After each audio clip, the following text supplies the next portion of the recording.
Assalamu alaikum. My name is Rida Zainab, visiting lecturer in GC University, Faisalabad. Today, the topic of my discussion is osteomyelitis, which is acute pyogenic osteomyelitis.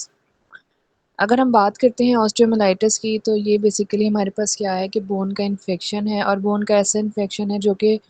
Bacterial infection की वजह से bacterial organisms की वजह से होता है। ये जो इन्फेक्शन है, ये सीरियस बोन इन्फेक्शन के तौर पे भी जो है वो इमर्ज कर सकता है अगर जो है इसको प्रॉपरली डायग्नोज या इन टाइम जो है वो ट्रीट ना किया जाए। अगर हम बात करते हैं इस इन्फेक्शन की तो ये इन्फेक्शन जो है वो कॉज होता है मल्टीपल ऑर्गेनिज्म से। इसमें अगर हम बात करते हैं मोर कॉमन ऑर्गेनिज्म तो उसमें हमारे पास आ जाता है कि 90% of cases osteomyelitis is caused by staphylococcus bacteria. जबकि जो नेक्स्ट लेफ्ट ओवर 10% है उसमें हमारे पास मल्टीपल ऑर्गेनिजम्स आ जाते हैं, जिसमें हमारे पास आ जाता है स्ट्रेप्टोकोकाई,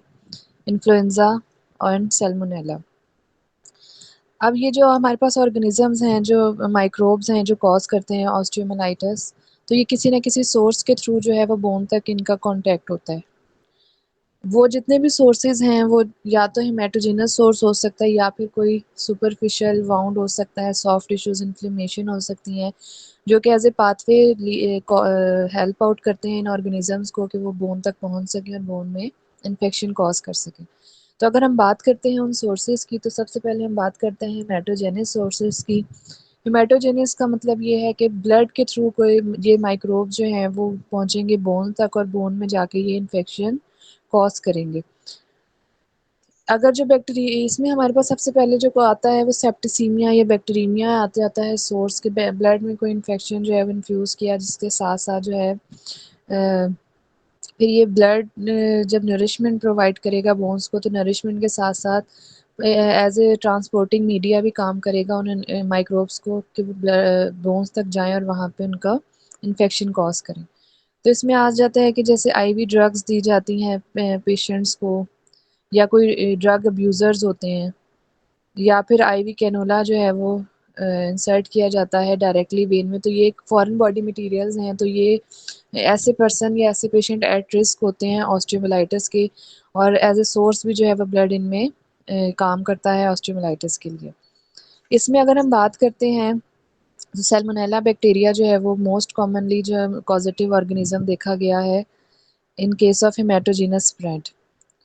इसके अलावा हमारे पास इसमें आ जाता है कि जितने भी यूरिनरी कैथेटर्स होते हैं, आईवी कैनोला है, ये डायबिटीज़ के पेशेंट्स हैं, तो उनमें ब्लड इन्फेक्शंस के चांसेस बहुत ज़्यादा होते हैं। तो अल्टीमेटली यही ब्लड इन्फेक्शंस जो हैं वो ऑस्टियोमाइलाइटिस कॉज़ कर सकते हैं। अब जो हमारे पास अगर हेमाटोजेनस स्प्रेड के साथ कोई ऑस्टियोमाइलाइटिस का पेशेंट आता है, तो उसमें हमारे पास जो मोस्ट कॉमन जो क्लिनिकल फीचर्स होते हैं, उसमें फ़ीवर आ जाता है, चिल्स है, पेन्स है और बोन की टेंडरनेस है, बोन पेन है। ये सारे हमारे पास सिम्पटम्स होते हैं if the source is hematogenous spread. इसके बाद इसके अलावा हमारे पास जो सेकंड सोर्स आता है, वो आता है लोकल इन्फेक्शन का। ये जो लोकल इन्फेक्शन है, ये लोकली कोई भी अगर बोन की साइड पे कोई भी जैसे हम बात करते हैं joint replacement, prosthetic joint replacement के जो बोन फ्रैक्चर्स हो जाते हैं या बोन के लिए जो भी उसकी थेरेपीज़ होती हैं या ट्रीटमेंट होती है सॉरी, तो उसके लिए जो रिप्लेसमेंट हम लगाते हैं या रॉड्स लगाते हैं या कोई प्रोस्थेटिक्स लगाते हैं। इसके अलावा जो बेड सोर्स हो जाते हैं पेशेंट को जो कि बेड रिडन पेशेंट्स होते हैं, उनमें जो है ये बेड सोर्स बन जाते हैं। इसके अलावा जो है अगर लोकली सॉफ्ट टिश्यूज़ की इन्फ्लेमेशन हो जाए, तो ये क्या होता है कि अल्टीमेटली अगर इस तरह की साइट्स पे कोई सेकेंडरी इन्फेक्शन कॉज़ हो जाए, तो ये बैक्टीरिया जो है वो ईज़िली बोन तक जो है उनको एक्सेस मिल जाती है और बोन तक एक्सेस मिलने के बाद जो है वो इस बोन में इन्फेक्शन कॉज़ कर देते हैं।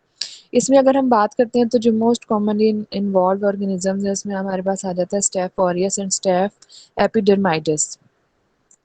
इन इस केस में हमारे पास क्या होता है कि जैसे हमने बात की कि हेमाटोजेनस स्प्रेड में पेशेंट को फीवर है, चिल्स है, पेन्स है, टेंडरनेस ऑफ बोन होगी, लेकिन जो हमारे पास लोकल इन्फेक्शन है, जो लोकल इन्फेक्शन की वजह से ऑस्टियोमाइलाइटिस हुआ है, उसमें साइंस ऑफ टॉक्सिसिटी एब्सेंट होंगे, इन्फ्लेमेशन ज़रूर प्रेज़ेंट होगी, लेकिन फीवर जो है वो नहीं होगा पेशेंट्स को। इसके अलावा हमारे पास क्या आ जाता है डायबिटीज़ के पेशेंट्स हैं, तो उसमें क्या होता है कि वो ससेप्टेबल होते हैं ऑस्टियोमाइलाइटिस के। तो इस कंडीशन में अगर जो है अगर डायबिटीज़ के पेशेंट है तो उसमें मोस्ट लाइकली जो इन्वॉल्व बोन्स होती हैं उसमें फुट और एंकल की बोन्स आ जाती हैं।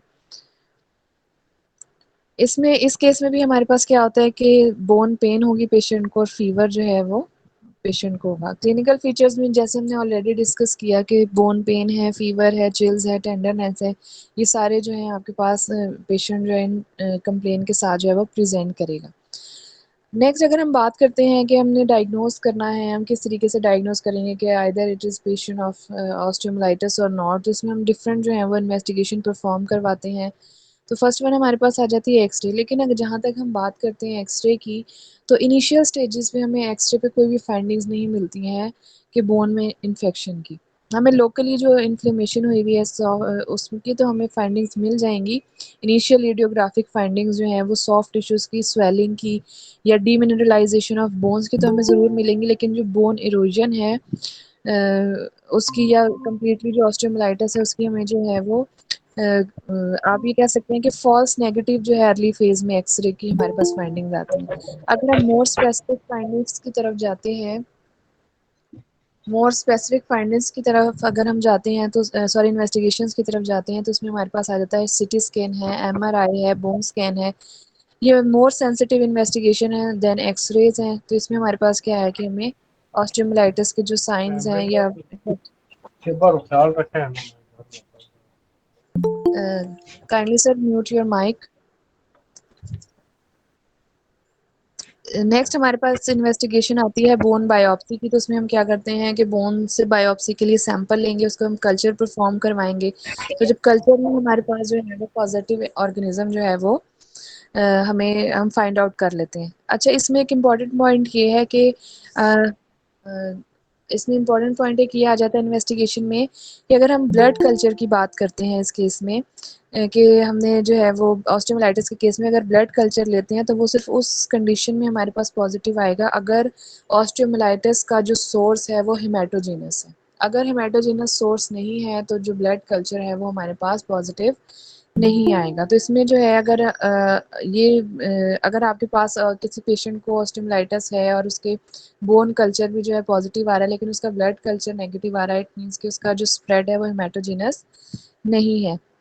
इसके अलावा अगर जो है कोई पेशेंट है उसको हम देखते हैं कि लोकल इन्फेक्शन की वजह से जो है उसके अंडरलाइंग बोन जो है उसमें इन्फेक्शन कॉज़ हुआ है, तो उसमें हम क्या करते हैं कि जो ओवरलाइंग अल्सर्स हैं, बाउंड्स हैं या फिस्टुलास बने हुए हैं उसके कल्चर लेके कल्चर सेंसिटिविटी टेस्ट करवाते हैं ताकि हमें पता लग सके कि कौन से इसमें माइक्रोब्स जो हैं वो इन्वॉल्व हैं।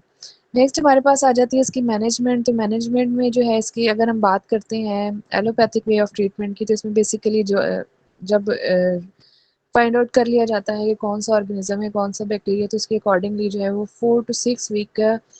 प्रोलॉन्ग एडमिनिस्ट्रेशन की जाती है एंटीबायोटिक्स की। तो इसमें बेसिकली 4 जनरेशन एंटीबायोटिक्स जो हैं वो यूज़ करवाई जाती हैं और अगर इसमें अगर ट्यूबरकुलोसिस का ऑर्गेनिज़्म जो है वो इन्वॉल्व है तो उसके एंटीबायोटिक्स के साथ-साथ जो है वो एंटी ट्यूबरकुलोसिस ड्रग्स जो हैं वो पेशेंट को प्रिस्क्राइब की जाती हैं। अगर जो है वो कॉम्प्लिकेटेड हो गया इन्फेक्शन और बोन एब्सेस बन गई है तो इस केस में क्या होता है कि इसकी न्यूरोसर्जिकल जो है वो इसका ट्रीटमेंट किया जाता है। अगर हम बात करते हैं अपने हर्बल पॉइंट ऑफ व्यू से तो हर्बल वे ऑफ ट्रीटमेंट इसमें हमारे पास आ जाता है कि हम पेशेंट को एंटी माइक्रोबियल जो है वो ड्रग्स देते हैं जिसमें हमारे पास हब्बे रसौत है, हब्बे अस्गंध है और जैसे इसमें मैंने आपको बताया कि बोन पेन होती है पेशेंट को तो इसमें हम पेशेंट को नी केयर या हमदर्द की औजालीन जो है या औजाई टैबलेट जो हैं वो प्रिस्क्राइब करते हैं ताकि उसको बोन पेन या बोन टेंडरनेस जो है उससे